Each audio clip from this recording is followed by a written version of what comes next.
Hello students, welcome. In this lecture, we will study the phase diagram. So the first question should come to your mind that what is meant by a phase? As we know that if we take an example of water, we have three phases. One is solid, one is liquid and one is vapors. So these phases and their relationship or their variation with the temperature and pressure or concentration or any other variable is known as phase diagram. So we will take an example of magnesium first. I will tell you the importance of phase diagram and then we will study it. So in this graph you can see the x-axis is the temperature, the y-axis is the pressure, and there is a graph here, some lines are there, right? So you can see that there are three phases here. One is called as solid, one is called as vapor and one is called as liquid. Especially for aerospace application or for space shuttle application, you should have lowest density for more fuel efficiency, and the ideal choice of the material is the magnesium. It has low density as compared to other materials or other metals. But the problem with magnesium is that as soon as you cross a certain temperature, say here around 700 degrees Celsius, it will become vapor or it will sublimate. Similarly, if you increase the pressure above 1 atmosphere, it will become liquid. So while going from Earth atmosphere to the space, there will be a friction with the atmosphere. Due to that, there will be a heat formation, and due to that heat formation there is a material loss, and due to material loss your space shuttle or your material will get damaged. So we cannot use magnesium for aerospace applications, and this information we can find out using the phase diagram. So the ideal choice is aluminum and beryllium. They also have high temperature and they are also lightweight, but the problem is that beryllium is a poisonous, so we don't use it, and the remaining choice is aluminum. All of the materials in aerospace industry are having different alloys of aluminum. So now we will study the phase diagram here. So the definition of phase is it should be physically distinct, it should be chemically homogeneous, and it should be mechanically separable. If these conditions are satisfied, we can call it as a phase. For example, if we take a water, we have three phases. One is liquid, one is solid, and one is gas. Right? So these three are physically distinct. For example, if I take a beaker here, and if we have a water in that beaker, we also have ice cubes in the beaker, and there are some vapors also. So these three, that is solid, liquid and gas, in this case are physically distinct. We can easily separate out, or we can easily find out which is the vapor, which is the gas, and which is solid and which is liquid. Similarly, this should be chemically homogeneous. So here liquid is homogeneous, solid is also homogeneous, and vapor are also homogeneous. And third thing is that it should be mechanically separable. So you can see that we can easily take out the vapors or easily take out the solid from the liquid. So that's why we called here this as a phase. So we can categorize phase into three types. One is solid, one is liquid, and one is gas. The solid phase we can categorize based on the crystal structure. The solid should be chemically and structurally distinct. For example, if I have BCC iron and if I have FCC iron, that we call as two different or two distinct phases. If I have sand and salt, we can call this as a multi-phase system. We have two phases here. We have an example of iron here. from room temperature, if you heat the iron, it can undergo different phase transitions such as alpha, gamma and delta. Alpha represents BCC, gamma represents FCC and delta represents BCC. So here we have only solid, but there are three different phases. So you have to remember that we distinguish solid phases based on crystal structure and not based on whether they are solid or not. Even if they are solid, if they are different crystal structure, that we call as a different phases. The liquid phase we can classify based on the miscibility. So if you take an example of NaCl plus H2O, that is NaCl plus water, they are perfectly miscible, then they are called as a single phase. If you put oil in water, we can call it as a multi-phase system. If you put salt in water, single phase, milk plus coffee, single phase. So here you can see the example of kerosene, water and honey. We have three different phases here in the liquid state. This is multi-phase system. Similarly, the gas phases we can also classify based on miscibility. And you have to remember here that gas is always in a single phase because we cannot separate out different gas particles.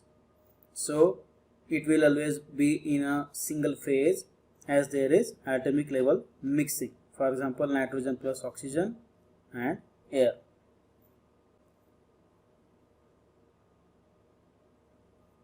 Then there is a term called as components. Components are the chemical species, those are taking part in the reaction. The components can be a single element, can be ion or can be a compound. We have some examples here. For example, if I take Au and Cu, we have two components here. One is Au and another is Cu. If we have H2O, we can have only one component here because this is water and there is a molecule of water. If we add H2 and sugar, we have two chemical species. NaCl and sand, we have two chemical species. Al2O3 and Cr2O3, we have two chemical species. Then there is a term called as degree of freedom.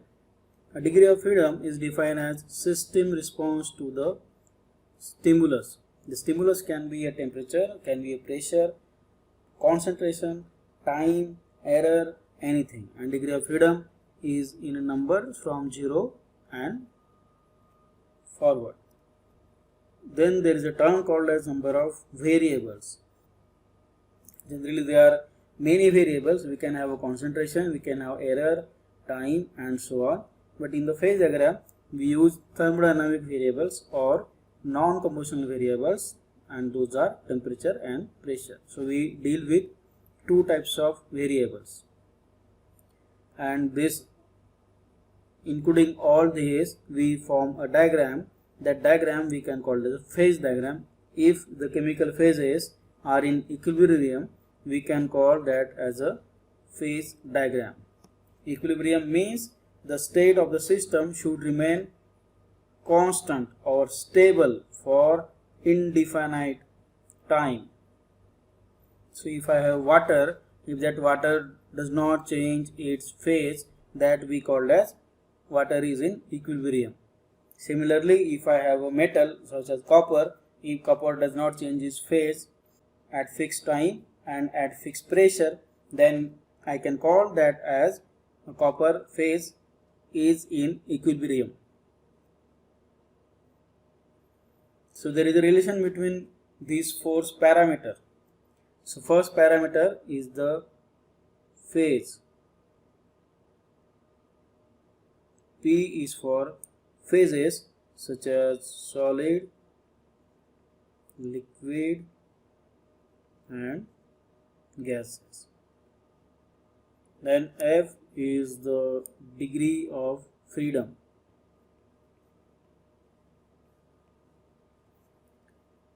C is the chemical species, or we call that as a component.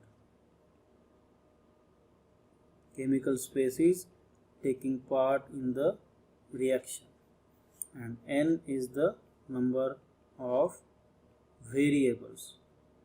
We generally deal in the phase diagram with temperature and pressure only. So we deal with two number of variables.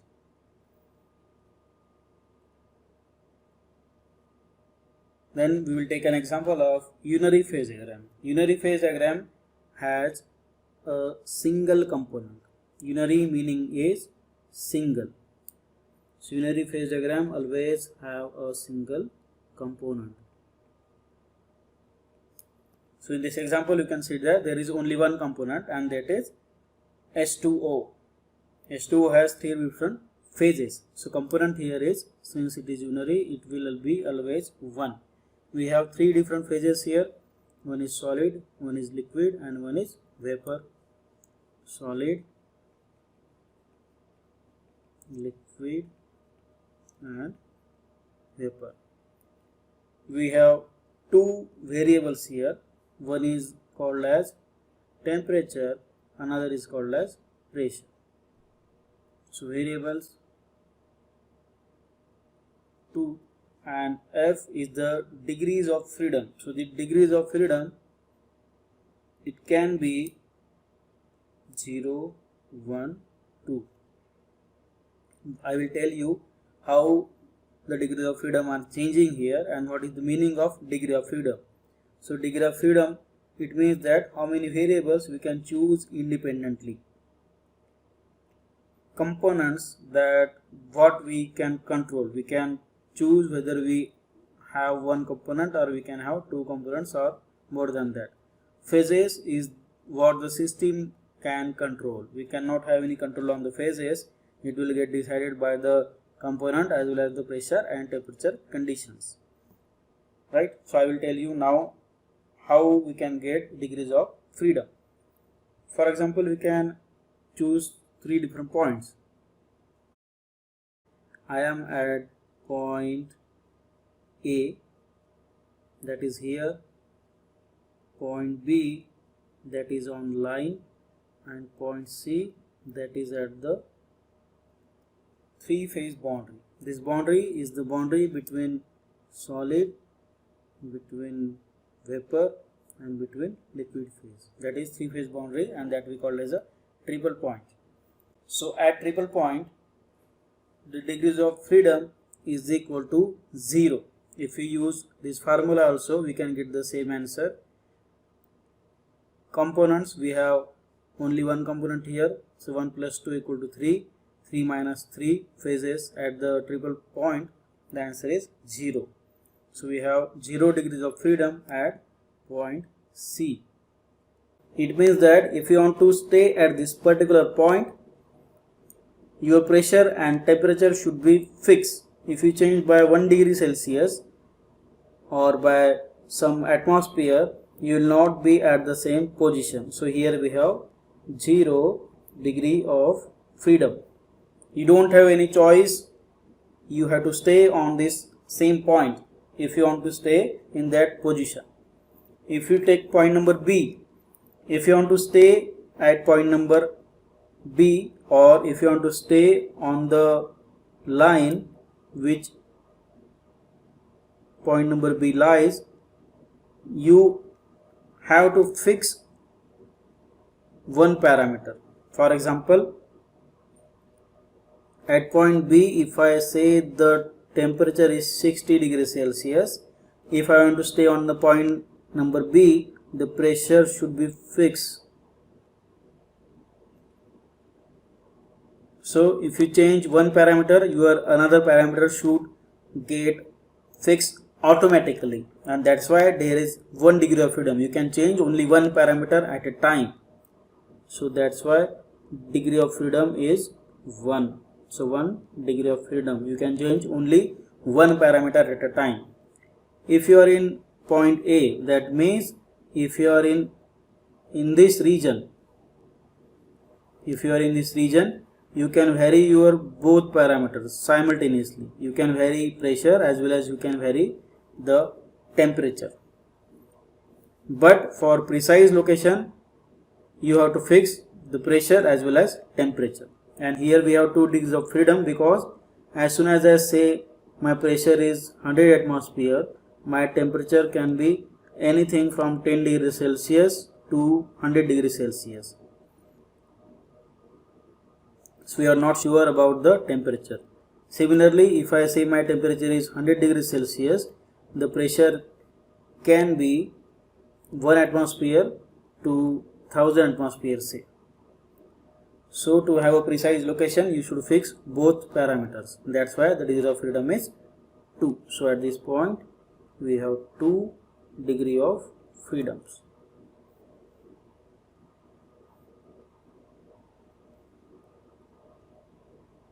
So if we take 2 components, that is C equal to 2, we can have only 4 phases in equilibrium,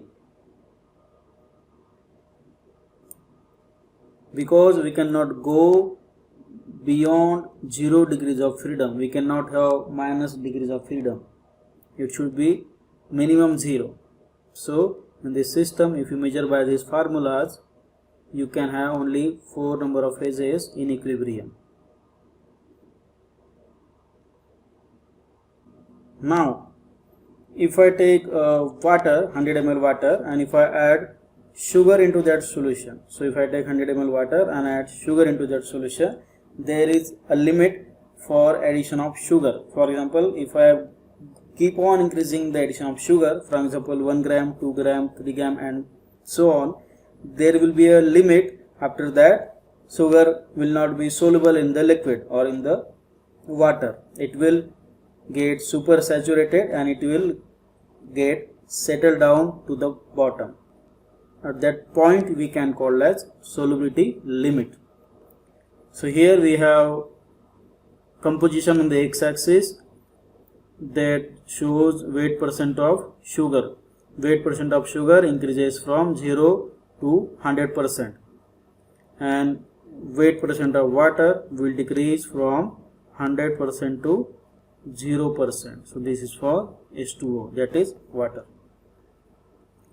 So at 20 weight percent, 40 weight percent and till 65 weight percent at 20 degrees Celsius, we can have a solution of sugar into the water. It means that we cannot separate sugar and water, so that we can treat as single phase. But after that point, after 65 weight percent at 20 degrees Celsius, sugar gets super saturated and it will get settled down. So we have 2 phases here. One is the liquid and one is solid sugar, which is precipitate or which is get settled down. This boundary, if you measure with temperature or with a concentration, we will get a boundary that we call as solubility limit. So solubility limit is a limit which segregate 2 different phases.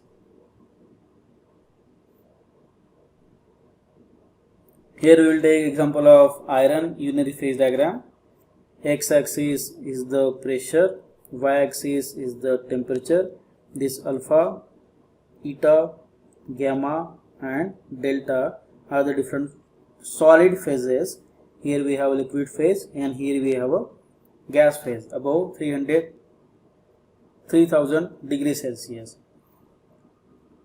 This alpha represents BCC, gamma represents FCC, delta represents BCC, eta represents SCP crystal structure. That's why there are 4 different phases in solid, because the lattice parameter may be different for this BCC and BCC. Now I want you to practice little bit on this phase diagram, and you have to find out the phases, the components, the degree of freedom and the variables at point A, B and C. I will take one point and I will tell you how to calculate it. For example, at point A, we have only one phase, that is alpha. At point A, we have only a single component, because the whole phase diagram is having a single component, that is iron. So we have C equal to 1. Variables, we have 2 variables here. One is called as pressure, one is called as temperature. So C here is, N here is 2, and degrees of freedom, if we calculate using this, is equal to 2. Similarly, solve for other points.